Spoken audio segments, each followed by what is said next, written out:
उसी दिन से उसका तीज त्योहार, होली, दिवाली, बकरीद, तजिया, मलीदा सब शुरू होगा। सबे बारात है। सिलेक्शन नहीं है। सिलेक्शन के बिना आपको कोई नहीं पूछने वाला है। आप चाहे कितना ही भी अच्छा सामाजिक आदमी हो, मनी है तो हनी है। पैसा अगर आपके पास आएगा, प्रतिष्ठा तभी मिलेगा, सोशल रिकॉग्निशन तभी मिलेगा, उससे पहले कुछ भी नहीं मिलने वाला है। इसीलिए आप लोग को फोकस करना है कि सारी खुदाई एक तरफ, आपकी पढ़ाई एक तरफ, ठीक है, उस पर फोकस करना है। चलिए आज हम लोग रिमेनिंग जो पार्ट है चैल्कोलिथिक पीरियड को आज कंक्लूड करते हैं, फाइनल करते हैं।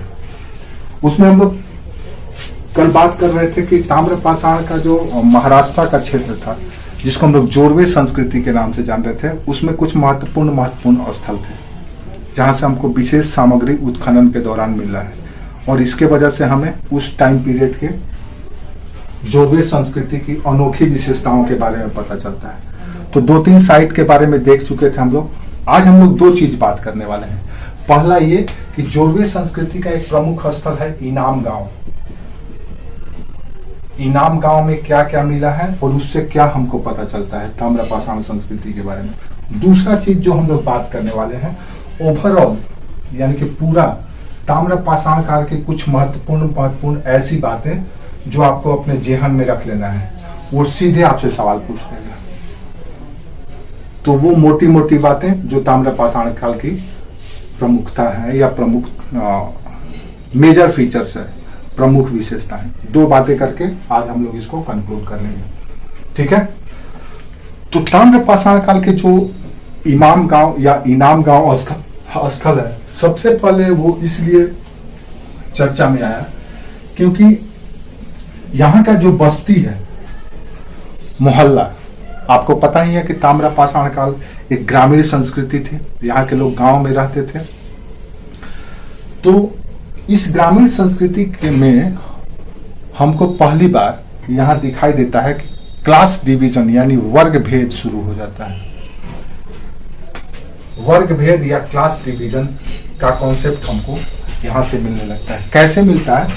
तो जैसे हम देखते क्या है कि ये जो गांव है, इनाम गांव, एक तो सबसे पहले चारों ओर से ये सुरक्षा प्राचीर से घिरा हुआ है। ऐसे लगता है कि जैसे बहुत ही महत्वपूर्ण कैपिटल हो या राजधानी हो या प्रमुख नगर हो और इसकी सुरक्षा जरूरी हो। सामान्यतः गांव में आप देखेंगे तो सुरक्षा प्राचीर नहीं होता है, लेकिन उस जगह का या उस क्षेत्र का सुरक्षा प्राचीर या बाउंड्री करके घेर दिया जाता है जो संवेदनशील जगह हो, जहाँ पे उत्पादन का काम हो रहा हो या प्रोडक्शन जिसको कहते हैं, या फिर डिस्ट्रीब्यूशन का या कुछ इस तरह का काम हो रहा हो, तो उस जगह को हम लोग घेर करके रखते हैं। जैसे आज भी देखेंगे बड़े बड़े जो इंडस्ट्री है, तो उनके चारों तरफ बाउंड्री होता है। जैसे मिडिल एज में जाएं या प्राचीन एंशिएंट पीरियड में जाएं तो देखेंगे कि जितने भी राजा रजवाड़े होते थे, वो अपने राज्य को चारों ओर से सुरक्षा प्राचीर से घेर करके रखते थे ताकि कोई आक्रमणकारी ना आक्रमण करे। तो इनाम गांव के खुदाई से हमको ये पता चलता है कि ये गांव पूरी तरह से सुरक्षा प्राचीर से घिरा हुआ था, और दूसरी ओर सेफ्टी वॉल क्या बोल रहे हैं, ये खुदाई से मिला है। हाँ,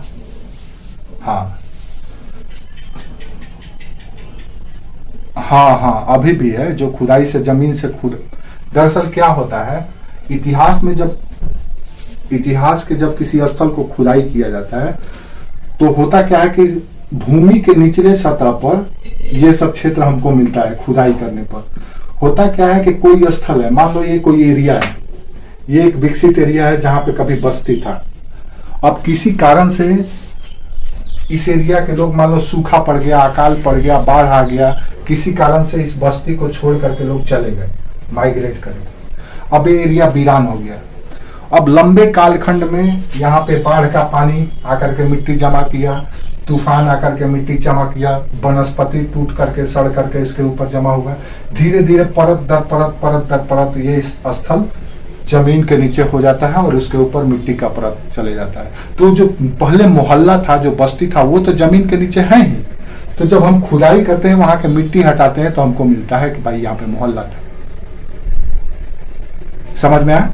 तो जब इनाम गांव की खुदाई की गई, जब मिट्टी के परत हटाए गए पुरातत्वविदों के द्वारा, तो देखा गया कि ये पूरा का पूरा गांव चारों ओर से ऐसे बाउंड्री से घिरा हुआ है। पत्थर का बाउंड्री है, ऐसे घिरा हुआ है। पत्थर के ऊपर पत्थर रख करके चारों तरफ से घेरा गया है, और बीच में छोटे छोटे घर हैं वृत्ताकार, और बाकी और भी घर हैं। समझ में आया मेरी बात, हम क्या कर रहे हैं? हाँ, अब आपके मन में आता होगा कि जमीन के नीचे कैसे चले गया। तो जमीन के नीचे उसको प्रकृति दबा देती है। आप जैसे किसी चीज को आप सड़क पे फेंक दीजिए, ऐसे जगह पे फेंकिए जहां पे साफ सफाई ना होता होगा, तो क्या होगा? पानी आएगा उसके ऊपर से, अपने साथ मिट्टी लाएगा, उसके ऊपर चढ़ाएगा, हवा आएगा, मिट्टी आएगा, धूल कण लेकर के आएगा, उसके ऊपर जमाएगा, वहां के पेड़ पौधे होंगे, गिरेंगे, ढहेंगे तो उसके ऊपर गिरेंगे, तो धीरे धीरे क्या होगा? परत दर परत दबता चला जाएगा, और वो ऊपर का सतह रह जाएगा, नीचे वो स्थिति बनी रहती है। समझ में आया? तो इनाम गांव के खुदाई से हमको सुरक्षा प्राचीर मिला है। दूसरी अनोखी विशेषता ये है कि यहाँ पे हमको एक तो सुरक्षा प्राचीर से ये पता चलता है कि कहीं ना कहीं ये शहर या ये जगह संवेदनशील था, जहाँ पे इसका मतलब यह है कि जहाँ ये शहर का कोई अपना महत्व था, या तो उत्पादन और वितरण को लेकर के। इसीलिए भी महत्वपूर्ण था क्योंकि इस शहर की एक अनोखी विशेषता ये दिखाई देती है कि समाज का जो मैन्युफैक्चरर का क्लास था, जो विनिर्माण का काम करता था, जैसे कुम्हार, लोहार, बढ़ई, इस तरह का जो वर्ग था, वो इस बस्ती के पश्चिम में रहता है। इस तरह से पश्चिम एरिया में रहता है। और बीच में जो समाज का साधन संपन्न वर्ग था, जैसे धनाढ़, किसान, और जो इनके ऊपर इनको कंट्रोल में करता था, वो वर्ग रहता था, यानी कि संपन्न वर्ग। तो ये अनोखी विशेषता हमको इनाम गांव से मिलता है, यानी कि क्लास डिवीजन, वर्ग विभाजन का कॉन्सेप्ट यहाँ पे हमको दिखाई देने लगता है। आज भी आप जाएंगे, शायद पिछले क्लास में भी कहे थे कि किसी शहर में जाएंगे तो शहर के आबादी का विभाजन देखना है, तो आप देख लीजिए, शहर में एक मोहल्ला होगा जो अमीरों का मोहल्ला होगा, जहाँ पे रिच लोग रहते होंगे, उनकी बिल्डिंग होंगी, उनकी कोठी होंगे, उनके बंगले होंगे, उनके डुप्लेक्स होंगे, उनकी स्टोरी होंगी, इस तरह से। फिर आएंगे तो मिडिल क्लास का, तो उनका फ्लैट मिलेगा, अपार्टमेंट मिलेगा, थोड़ा सा और उन्हीं के लेवल के होंगे तो 2 मंजिला 3 मंजिला वाला होंगे। और उसी शहर में एक किनारे में होगा झुग्गी झोपड़ी, जे कॉलोनी, जो गंदगी वाला क्षेत्र होगा, स्लम एरिया होगा, जहाँ पे सघन आबादी होगी, डेंस होगी। तो ये डिवीजन आज शहर में दिखता है, वही चीज इनाम गांव में उस समय दिखता है। ठीक है?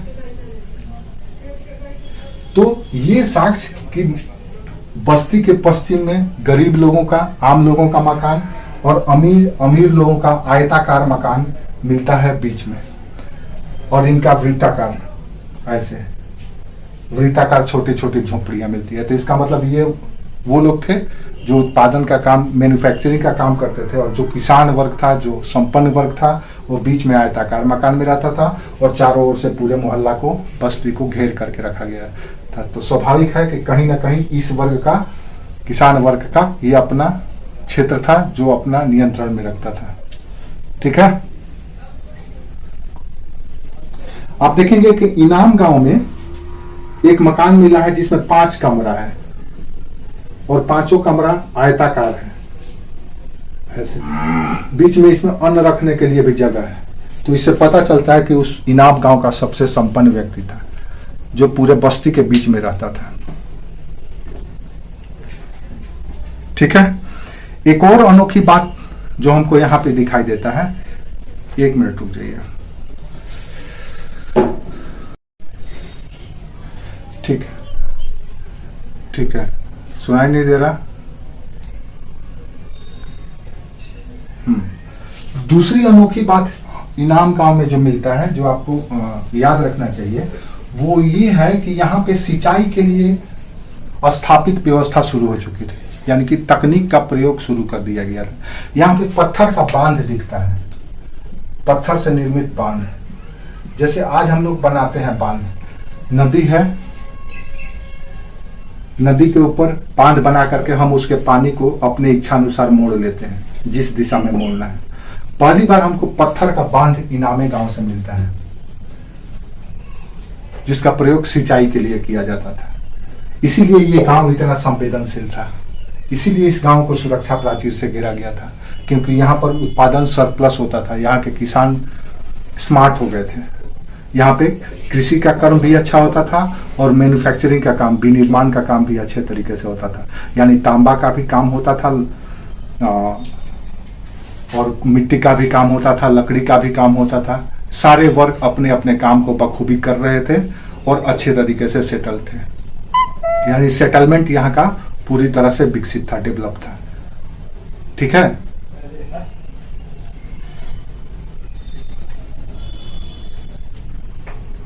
नदी को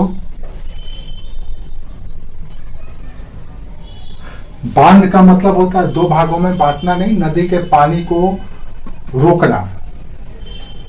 हाँ, बांटना नहीं, नदी के पानी को रोकना और फिर उसको, उस पानी को जिस दिशा में ले जाना है मोड़ने के लिए प्रयोग करना। मान लो सपोज ऐसे है, मान लो कोई नदी है, ऐसे नदी है। अब इस, हाँ बस यहाँ पे अब हम बांध बना दिए, अब यहाँ पानी स्टोर हो गया। अब इस पानी को हम इधर घुमा दिए, जैसे घुमाना है, इधर लेके जाना है, लेके चले। ठीक है। अगर बांध नहीं बनाएंगे, पानी नहीं रोकेंगे, तो पानी सीधा चलता चले जाएगा। तो बांध छोटे से लेके बड़ा बड़ा बांध भी होता है, कई तरह के बांध होते हैं। क्लियर है। ये सब महत्वपूर्ण सूचनाएं हैं जो आपको इनाम गांव के बाद। नेक्स्ट, इनाम गांव में पहली बार हमको इनाम गांव में पहली बार नहीं, आप कह सकते हैं कि इससे पहले भी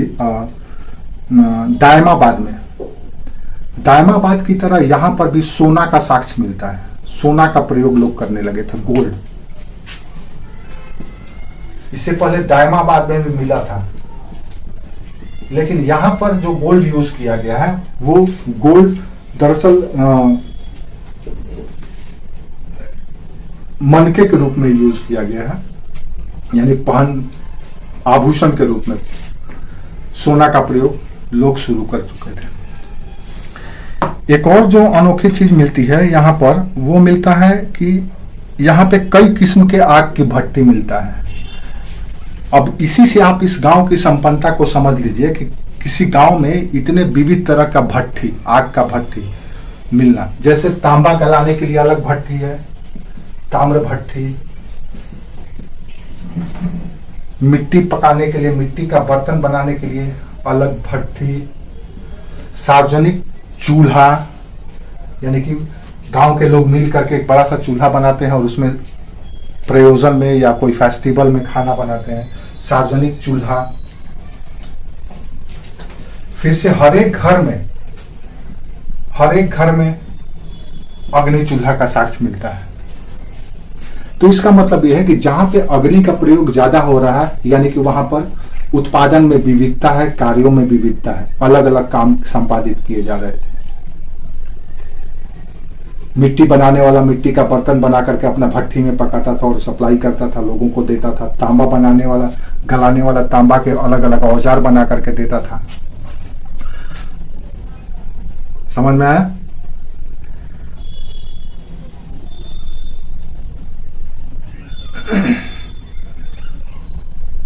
यहां पे चूना का भी भट्टी मिला है।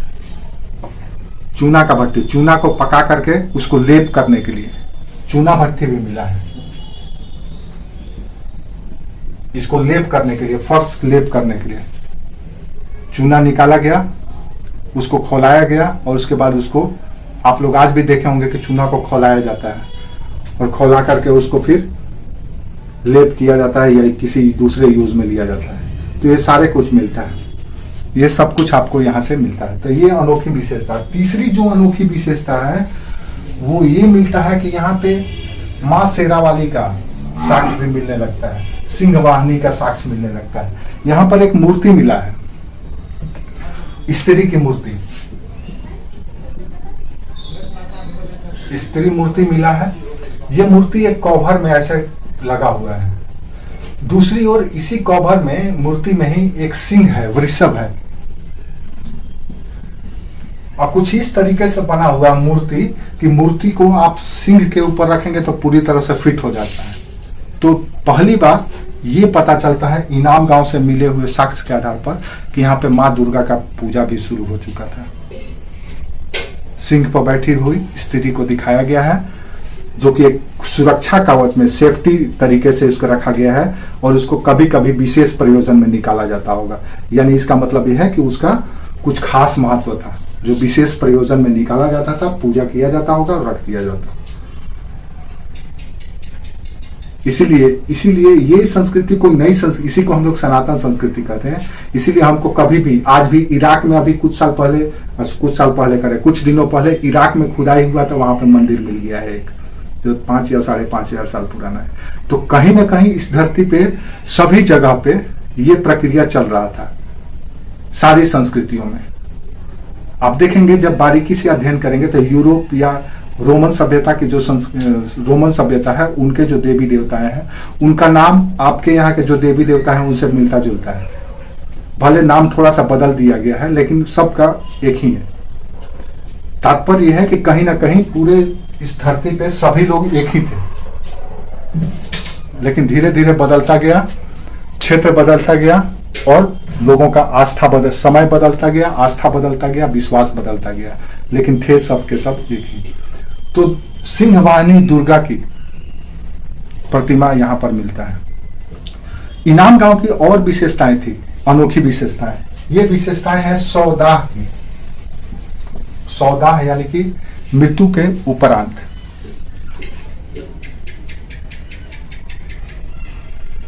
नेक्स्ट,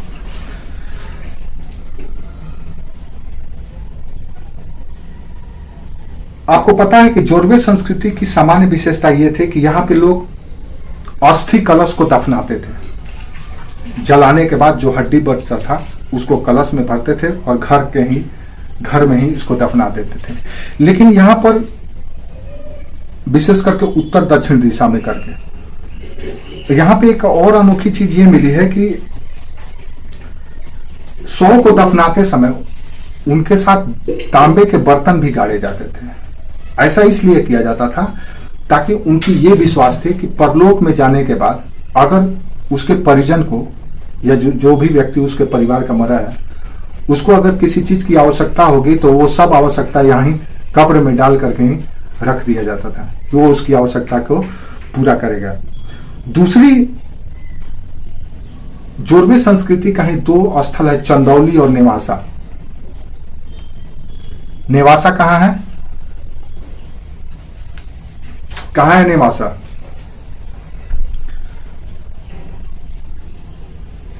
अहमदनगर जिला, ठीक है, महाराष्ट्र के अहमदनगर जिला।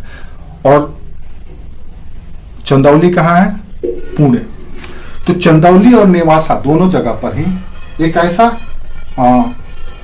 कब्र मिला है या सावधान मिला है जहां पर बच्चों के गले में तांबे का मनका पहनाया गया है। चंदौली और नेवासा से, जो कि जोरवे संस्कृति का ही स्थल है। चंदौली, यूपी वाला चंदौली मत समझिएगा, जो बनारस के पास है। एक चंदौली यूपी में बनारस के पास भी है, तो वो चंदौली नहीं, ये महाराष्ट्र में है, पूना जिले में। और दूसरा नेवासा। नेवासा के बारे में तो आप जानते ही हैं, जो अहमदनगर में। इन दोनों जगहों पर, जो कि दोनों के दोनों जोरवे संस्कृति का स्थल है, यहाँ पे बच्चे का, शिशु का जो शव है उसके साथ तांबा का मनका पहनाया गया है। इससे ये पता चलता है कि वो जिस वर्ग का बच्चा है वो कहीं ना कहीं साधन संपन्न परिवार का बच्चा था। बाकी और लोगों का भी जब शव मिलता है तो सारे बच्चों के शव में नहीं मिलता है, कुछ बच्चों में मिला है, विशेष करके 2 बच्चों में मिला है। तो ये पता चलता है कि वो उस समय का सबसे संपन्न या धनाढ़ व्यक्ति के परिवार का बच्चा था। समझ में आया?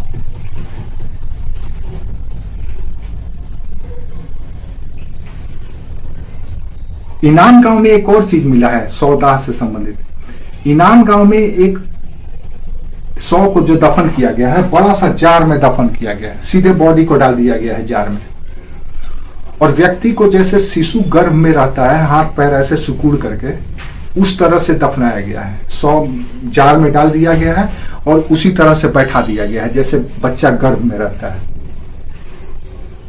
और उसके साथ बहुत सारे आप कह सकते हैं कि सामग्री भी डाली गई है।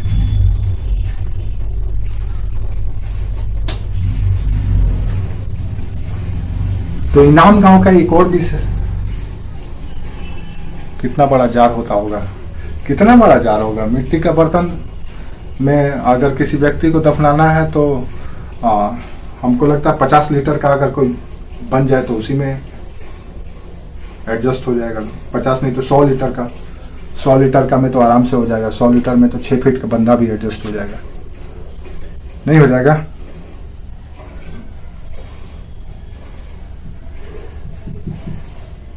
और उस व्यक्ति का शव को घर के आंगन में ही दफनाया गया है। इनाम गांव के घर के आंगन में बड़े से जार में उस व्यक्ति को बैठा करके दफना दिया गया है। तो इसका मतलब यह है कि कहीं ना कहीं उस पूरे गांव का सबसे प्रमुख व्यक्ति या मुखिया होगा, इसीलिए उसको उतने सेफ्टी तरीके से, जैसे कि मिस्र में इजिप्टियन कल्चर में या मिस्र की सभ्यता में वहां पे मम्मी रखा जाता था। आप लोग सुने होंगे मम्मी। तो जो बड़े बड़े लोग होते थे, राजा या सेना सैनिक या प्रशासक या धनी मनी लोग, उन्हीं लोगों की बॉडी को एक सेफ जार में रखा जाता था, विशेष प्रकार के लेप लगा करके, और उनको पूरी तरह से आभूषण से पहना करके, सजा करके, श्रृंगार करके, एक लेप लगा करके उनको अच्छे से रखा जाता था, ताकि वो बॉडी जब तक रहेगा तब तक उनकी जिंदगी रहेगी। ये मिस्र में कॉन्सेप्ट था। तो वही कॉन्सेप्ट यहाँ पर भी था, क्योंकि ये समाज का सबसे संपन्न व्यक्ति था, सबसे धनाढ़ व्यक्ति था, और हो सकता है कि कहीं ना कहीं मुखिया हो, इसीलिए उसको मिट्टी के जार में रख करके घर के आंगन में दफन किया गया था। समझ में आया?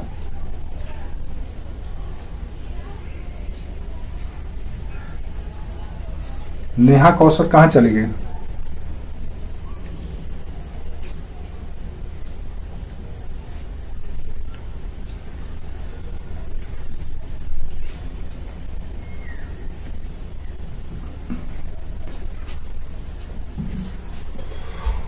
तो ये है कुछ इनाम गांव की अनोखी विशेषता जो आपको याद रखना चाहिए, जहां से आपसे सवाल पूछा जा सकता है। आपसे ये पूछा जा सकता है कि इनाम गांव किस संस्कृति की महत्वपूर्ण स्थल है, और बहुत ज्यादा डीप में पूछा जाएगा तो इन्हीं में से पूछा जाएगा कि क्लास डिवीजन ताम्रपाषाण काल में कहाँ से साक्ष्य मिलता है, या कुछ इस तरह की बातें पूछी जा सकती हैं। इससे ज्यादा आपसे जनरल स्टडी में सवाल नहीं पूछा जाएगा। तो ताम्रपाषाण काल का महाराष्ट्र का संस्कृति समझ में आ गया। इसी तरह से गुजरात में एक संस्कृति था, सालवदा संस्कृति, जो ताम्रपाषाणी की था। यानी ताम्रपाषाण काल का आपने जो साइट देखा या क्षेत्र देखा, राजस्थान देखा, महाराष्ट्र देखा, मध्य प्रदेश देखा, अब गुजरात में भी एक साइट था जिसको सालवदा संस्कृति कहा जाता था। तो वो भी सिर्फ याद कर लीजिए या जान लीजिए कि वो भी ताम्रपाषाण संस्कृति था, या सावलदा संस्कृति कहा जाता था। आप अगर भारत के नक्शे को देखें तो महाराष्ट्र में देखें ताम्रपाषाणिक संस्कृति, मध्य भारत में देखें यानी एमपी में देखें, एमएच में देखें, राजस्थान में देखें। राजस्थान में कौन कौन था? आहार, बनास, गिरुंद। फिर गुजरात में भी देख लीजिए, यहाँ पे है सावलदा संस्कृति। ये भी ताम्रपाषाणिक ही साइट था, चालकोलिथिक ही साइट था। यहाँ की ये गुजरात में तापी नदी के किनारे है सावलदा। तापी और ताप्ती दोनों अलग अलग है। ताप्ती नदी अलग है, तापी नदी अलग है। तो तापी नदी गुजरात में बहती है, उसी नदी के किनारे है सावलदा संस्कृति। यहाँ की जो अनोखी विशेषता थी या एक स्पेशल आइडेंटिटी था इस संस्कृति का, वो ये था कि यहाँ की जो बर्तन थी वो चॉकलेटी कलर का था, चॉकलेटी कलर के मिट्टी का बर्तन था।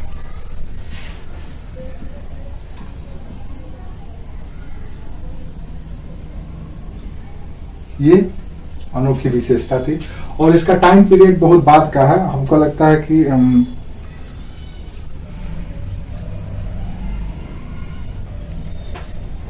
सावलता संस्कृति का टाइम लगभग 2300 ईस्वी पूर्व में, हाँ 2300 ईस्वी पूर्व के आसपास का है, 2300। ये ईस्वी याद नहीं भी रखेंगे तो भी चलेगा, ये आपसे नहीं पूछा जाएगा।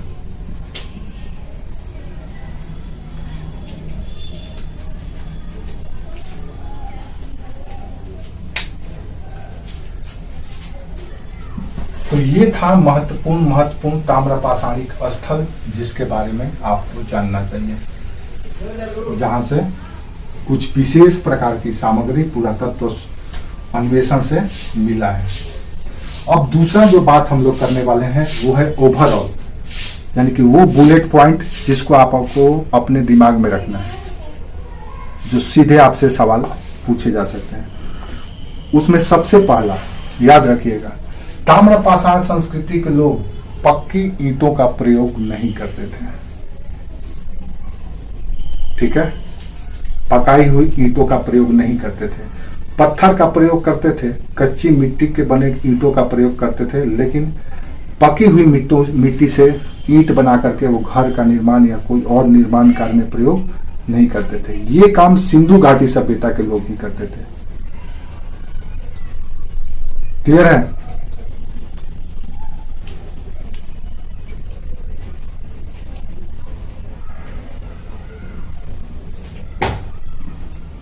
ठीक है। नेक्स्ट, ताम्रपाषाण काल के लोग न तो जंगली क्षेत्र में रहते थे, यानी कि न तो वनों में रहते थे, जंगली क्षेत्र, और न ही उन क्षेत्रों में रहते थे जहां पे बाढ़ आता हो, यानी जहां पे जलोढ़ मिट्टी होता हो, आ जाता हो। यानी ये मुख्यतः मैदानी क्षेत्र में रहना पसंद करते थे। ऐसा इसलिए करते थे कि क्योंकि जंगली क्षेत्र में वो अपने सुरक्षा, अपने कृषि उत्पादन की वजह से उस क्षेत्र से बाहर निकल गए थे। जलोढ़ क्षेत्र में इसलिए नहीं रहते थे कि हो सकता है उस क्षेत्र में रहेंगे तो अगले साल बाढ़ आ जाए और उनका सब कुछ डूब जाए, फसल डूब जाए, घर डूब जाए।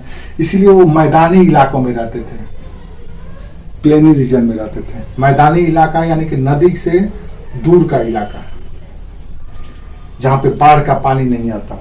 ये इतने स्मार्ट लोग थे। हम क्या बात कर रहे हैं? हम बात कर रहे हैं पूरे ओवरऑल ताम्रपाषाण काल का वो बुलेट मैसेज जो आपको याद रखना है, जो सीधे आपसे सवाल पूछा जा सकता है। तीसरा, ताम्रपाषाण काल की संस्कृति के जो क्षेत्र हैं, इसके बाद सीधे लौह युग का यहाँ पर शुरुआत हो जाता है, यानी कि लोहे का प्रयोग यहाँ पर शुरू होता है। समझ में आया? यानी ताम्रपाषाणिक अवस्था जब अंत होता है तो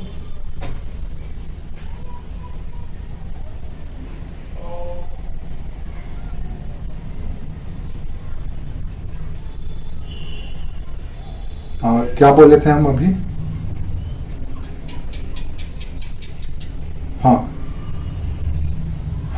हाँ, ठीक है। हम ये बोले कि ताम्रपाषाणिक संस्कृति के बाद तुरंत बाद लौह संस्कृति की शुरुआत होती है, यानी कि तांबे के लोहे का लोग प्रयोग शुरू कर देते हैं। जब ये सिंधु घाटी, कौन पूछ रहा है ये सवाल? अच्छा, ठीक है। सिंधु घाटी सभ्यता इससे पहले की सभ्यता है। बाय डेट अगर देखो तो सिंधु घाटी की सभ्यता, हाँ, बाय डेट वो पहले की सभ्यता है। लेकिन ताम्रपाषाण काल के बाद इन क्षेत्रों में, ताम्रपाषाणिक बस्तियों में देखेंगे तो सीधे लोहे का प्रयोग शुरू होता है, यानी कि ताम्रपाषाण के बाद लौह संस्कृति की शुरुआत होती है। एक और बात याद रखना है कि ताम्र पाषाण काल के अधिकतर स्थल अधिकतम वर्षा होने के कारण अपने अस्तित्व को खत्म किए या खत्म हुआ उनका अस्तित्व। अधिकतर वर्षा होने के कारण होता क्या था कि मान लो कोई बस्ती है मैदानी क्षेत्र में, वर्षा जबरदस्त हुआ, अब पानी चढ़ गया, अब 6 महीना साल भर या 4 महीना पानी रह गया, अब कितना दिन रहेंगे लोग, छोड़ करके एरिया भाग जाते थे। तो ताम्र पाषाण काल के पतन का कारण है अधिक वर्षा। जैसे कि सिंधु घाटी सभ्यता के पतन के कई कारण हैं, जैसे भूकंप, बाह्य आक्रमण, अग्निकांड, सूखा पड़ना, कई कारण से अलग अलग जगह पतन हुआ है। लेकिन यहाँ पे जब हम ताम्र पाषाणिक स्थल को देखते हैं तो अधिकतर स्थल बाढ़ के कारण से पतन हुआ दिखाई देता है।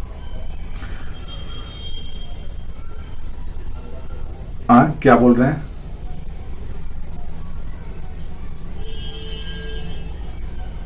नहीं, अधिक वर्षा के कारण अंत हुआ,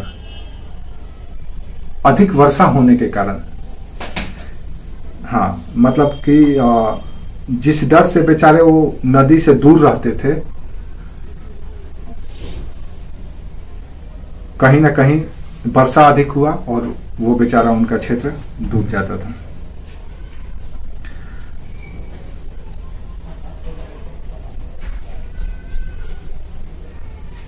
दक्षिण भारत में एक अनोखी परिवर्तन यह हुई कि यहां पर जो नवपाषाण काल का क्षेत्र था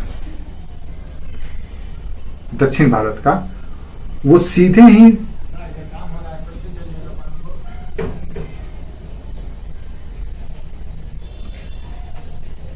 ताम्र पाषाण काल की अवस्था में परिवर्तित हो गई थी। नवपाषाण काल से सीधे ताम्र पाषाण की अवस्था में परिवर्तित दिखाई देती है दक्षिण भारत के जो जगह हैं। ऐसा, और दक्षिण भारत में नवपाषाण के जो स्थल थे, जैसे कि कर्नाटका का, आंध्रा का, इन सब क्षेत्रों का, वो नवपाषाण से सीधे ताम्र पाषाण काल में प्रवेश कर गए हैं। यानी कि पत्थर का माइक्रोलिथिक यूज करने के बाद सीधे वो तांबा का यूज करने लगे हैं, ऐसा हमको साक्ष्य मिलता है।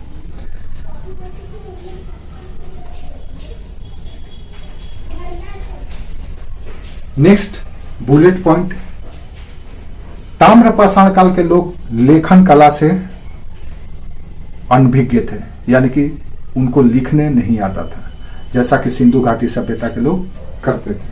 यानी सिंधु घाटी सभ्यता के लोग पहले के थे इनसे, फिर भी वो लिखते थे, भले ही आज तक उसको पढ़ा नहीं गया है जानबूझ करके। नहीं तो अभी के समय में टेक्नोलॉजी इतना डेवलप हो गया है, जैसे मशीन लर्निंग आ गया है, आर्टिफिशियल इंटेलिजेंट आ गया है, ये टेक्नोलॉजी आराम से उस भाषा को पढ़ सकती है। लेकिन हाँ, वेरी गुड, बहुत अच्छा सवाल है। लेकिन जानबूझ करके उसको नहीं पढ़ा जा रहा है, क्योंकि जिस दिन इसको पढ़ लिया जाएगा, जो साम्राज्यवादी विचारधारा है, जो वामपंथी विचारधारा है, जो ये मानता है कि भारत हमेशा से ही अनपढ़, जाहिल, सपेरा, साधु, सन्यासियों का देश रहा है, इनको तकनीक ज्ञान से कोई लेना देना नहीं था, वो सब के सब पर से पर्दा हट जाएगा। और ये कॉन्सेप्ट कि ब्रिटिशर्स आकर के भारत को शिक्षित बनाए हैं, ब्रिटिशर्स आकर के भारत को इस मुकाम पे लाए हैं, सब के सब ध्वस्त हो जाएगा। जो अभी तक से आपके मन में भी ये रहता है कि यूरोपियन ग्रेट है, अमेरिकन ग्रेट है, तो ये ग्रेट वाला जो मानसिकता है ये खत्म हो जाएगा। फिर पता चलेगा कि अरे यार, उस समय भारत के लोग लिखते थे, पढ़ते थे, जब ये लोग गुफा में रहते थे। ये फैक्ट है। भारत में उस समय 96,000 गुरुकुल हुआ करता था, जब यूरोप और अमेरिका के लोग जंगल में गुफा में छुप करके रहते थे।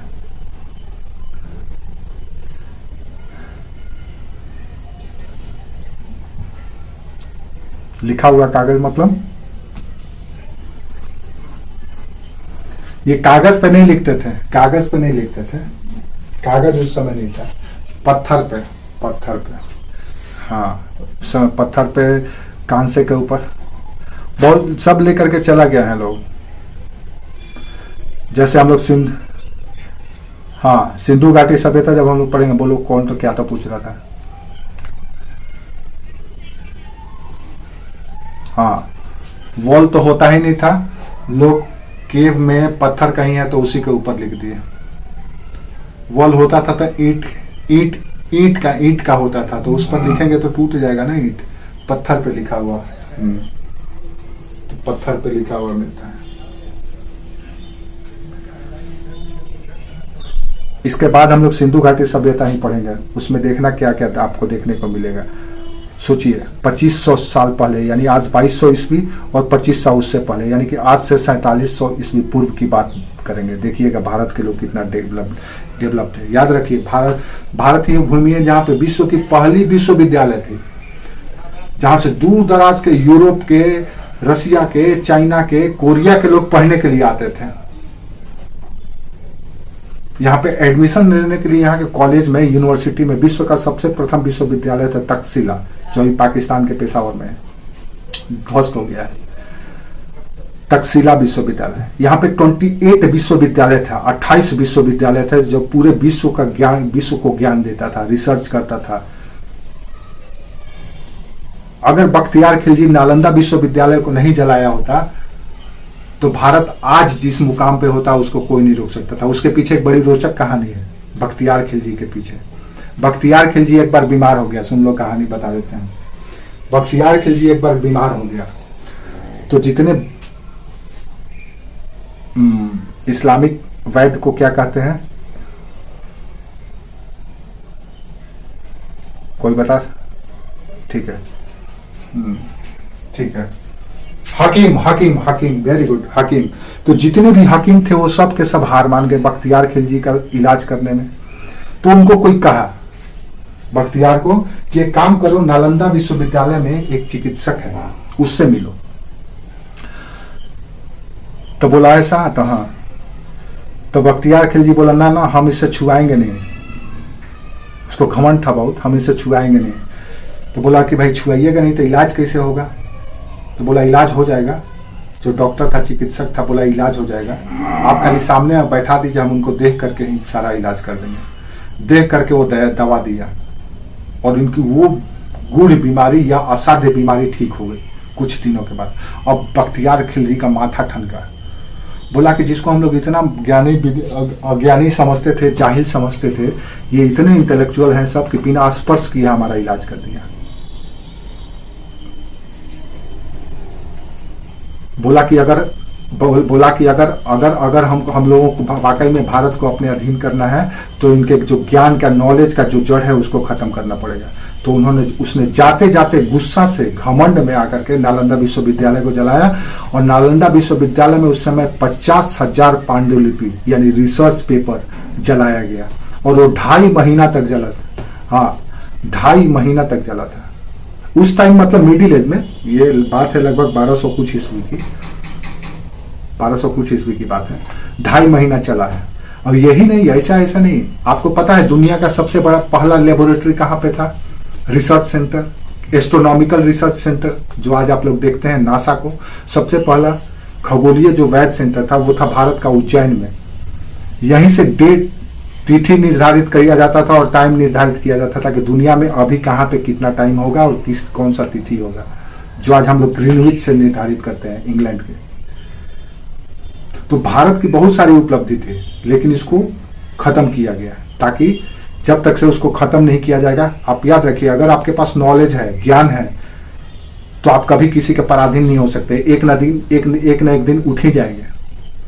तो सबसे पहले आपके नॉलेज को खत्म किया गया, आपके संस्कृति को तोड़ा गया, तब जाकर के 800 साल गुलाम रखा गया। उसके बावजूद भी आज भी अपनी संस्कृति बचाई हुई है, दुनिया की एकमात्र संस्कृति भारतीय संस्कृति। अदरवाइज कोई देश मात्र 50 साल दूसरे कंट्री के अधीन होने के बाद वो अपनी संस्कृति, कल्चरल सरेंडर कर देता है। दुनिया में जितने भी देश देखो, वो सब के सब कल्चरली सरेंडर कर दिए हैं। क्यों? क्योंकि उनका कल्चरल रूट बहुत ही कमजोर था, लेकिन भारत का जो संस्कृति का जो रूट था बहुत ही गहरा था। विश्व की एकमात्र भारतीय या सनातन संस्कृति है जो धार्मिक होते हुए भी सबसे ज्यादा साइंटिफिक है। इसके धार्मिक ग्रंथ के साथ वैज्ञानिक ग्रंथ जुड़े हुए हैं। कोई ऐसी, आप कल्पना करो, कोई भी ऐसा धर्म नहीं है जिसमें वैज्ञानिक ग्रंथ है, जिसमें कई ग्रंथ है, जैसे कि धनुर्वेद, शिल्पवेद, यजुर्वेद, ये सब के सब रिसर्च पेपर है एक तरह का।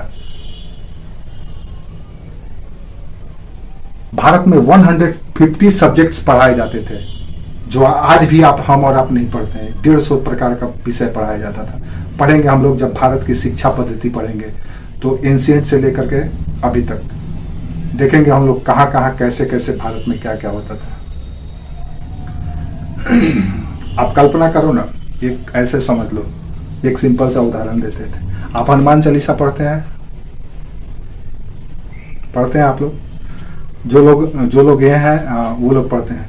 हनुमान चालीसा में जुग सहस्र योजन पर भानु जो लाइन है, वो पृथ्वी और सूर्य की दूरी बताई गई है। आप कैलकुलेट करके देख लो, वो आज भी मान्य है, आज भी मान्य है। यानी पृथ्वी और सूर्य की दूरी उस लाइन में बताई गई है। एक युग, सहस्र और भानु, ये दोनों को जुग और सहस्र को गुना कर दो, पृथ्वी और सूर्य की दूरी निकल जाएगी, जो आज मान्यता है। एक पॉइंट का भी अंतर नहीं है। तो इतना साइंटिफिक था इंडिया, इसीलिए 800 साल के गुलामी के बाद भी अपनी संस्कृति को बनाए रखा। ठीक है, नेक्स्ट बुलेट पॉइंट वो हम लोग बात करेंगे जब शिक्षा का विकास की बात करेंगे कि भारत में क्या क्या हुआ था शिक्षा के बारे में। इसीलिए तो भारत को विश्व गुरु कहा जाता था। भारत जो सोचता था दुनिया वही सोचता था। भारत ही एकमात्र देश है जो दुनिया के हर एक राजा चाहता था कि एक बार वहां पे जरूर आए। भारत के लोग कभी बाहर नहीं जाना पसंद करते थे, ये इनका धर्म के खिलाफ था। अगर आप समुद्र के पार चले गए तो विधर्मी हो गए। सोचो, यहाँ पे इतना ही लोगों को प्राउड था। अलबरूनी कहता है, अलबरूनी भारत आया था तो कहता है कि यहाँ के लोग इतने घमंडी हैं, इतने अपने आप को ज्ञानी समझते हैं कि हम लोग तो कुछ है ही नहीं।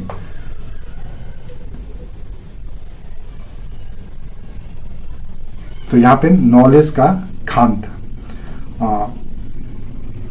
क्या लिखवा रहते हैं? हाँ, एक और बात लिख लो, लास्ट बुलेट पॉइंट। ताम्रपाषाणिक संस्कृति में 3 ऐसे जगह थे जो सुरक्षा प्राचीर से घिरे थे। एरण मध्य प्रदेश का, इनाम गांव और तीसरा कायथा। ये तीनों के तीनों सुरक्षा प्राचीर से घिरे हुए स्थल थे।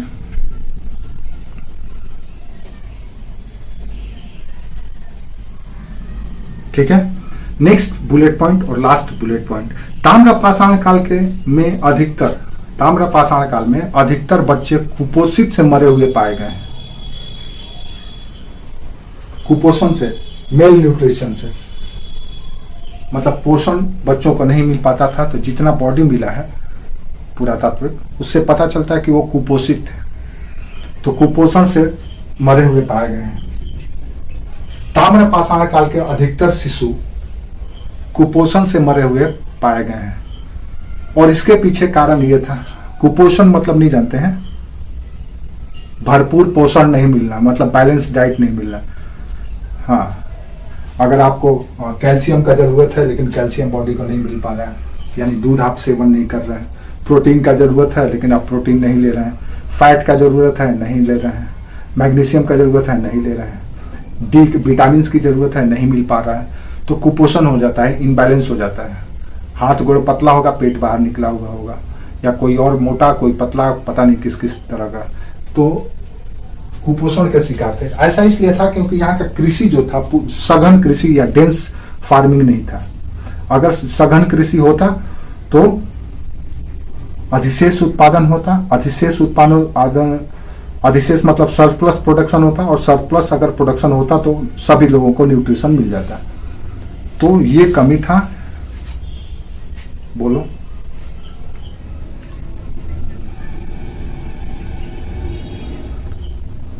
एरण, कायथा और इनाम गांव। एरण कायथा और इनाम का, ये 3 ऐसे स्थल थे ताम्रपाषाण काल के जो सुरक्षा प्राचीर से घिरे हुए थे।